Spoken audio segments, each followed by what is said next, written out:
C'était les grands titres de l'actualité. Voici le journal en détail. À la une de l'actualité, le président Abdel Fattah al-Sisi a tenu aujourd'hui une réunion avec le conseiller du président pour l'urbanisme, le général Amir Sayed Ahmed, et le général Magdi Anwar, président directeur général de la Compagnie nationale des routes. Le porte-parole de la présidence, l'ambassadeur Bassem Radi, a déclaré que la réunion avait porté sur l'établissement des centres de services intégrés des réseaux routiers et des axes pour la République. Au cours de la réunion, le président Sisi a donné ses directives afin de mettre sur place un système de centres de services des axes routiers d'une manière qui s'intègre au projet national de construction de nouvelles routes au niveau de la République afin de fournir tous les moyens de la sécurité et du confort aux citoyens.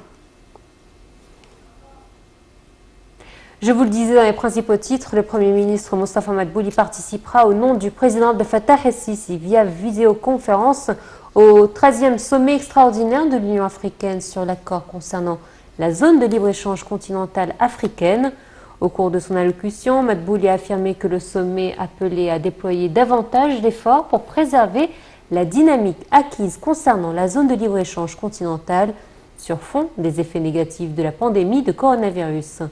Il a affirmé la nécessité de continuer à prendre des mesures efficaces et spécifiques pour assurer le succès de la zone de libre-échange continentale. Le chef du gouvernement a souligné l'importance de parvenir à un consensus sur les points en suspens dans la première étape des négociations vers la fin du mois de juin 2021. Il a également exhorté le reste des États membres qui n'ont pas encore ratifié l'accord de libre-échange à la faire pour activer pleinement la zone de libre-échange continentale dès que possible. Lors de son allocution, Madbouli a souligné la nécessité d'entamer les négociations de la deuxième phase sur l'investissement, la protection de la concurrence et la propriété intellectuelle conformément au calendrier proposé en décembre 2021. Les Égyptiens expatriés ont commencé aujourd'hui à présenter leur bulletin de vote pour le second tour de la deuxième phase des élections législatives 2020. Ce second tour inclut 13 gouvernorats, à savoir le Caire, Qalioubia, Dakhliya, El Menoufiya, El Gharbia, Kafr el-Sheikh, El Sharqiya, Damiette, Port Saïd, Ismaïlia, Suez, le nord du Sinaï et le sud du Sinaï. Le ministre des Affaires étrangères avait appelé les Égyptiens à l'étranger à s'inscrire sur la liste électorale pour accéder au site internet de l'autorité nationale des élections pour remplir et imprimer les bulletins de vote afin de pouvoir participer au second tour de la deuxième phase des élections prévues jusqu'au 7 décembre pour les expatriés.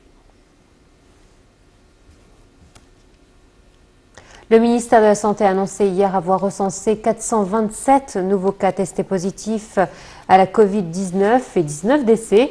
Le ministère de la Santé a toutefois déclaré que 109 personnes rétablies du coronavirus avaient quitté les hôpitaux de confinement après avoir reçu les soins médicaux nécessaires, portant le nombre total des cas guéris de Covid-19 à 103 191 cas.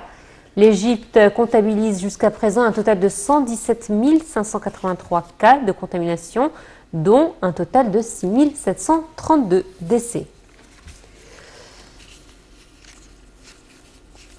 Dans le même contexte, l'Organisation mondiale de la santé met en garde contre la tentation de baisser la garde face à la pandémie de la Covid-19 qui rebondit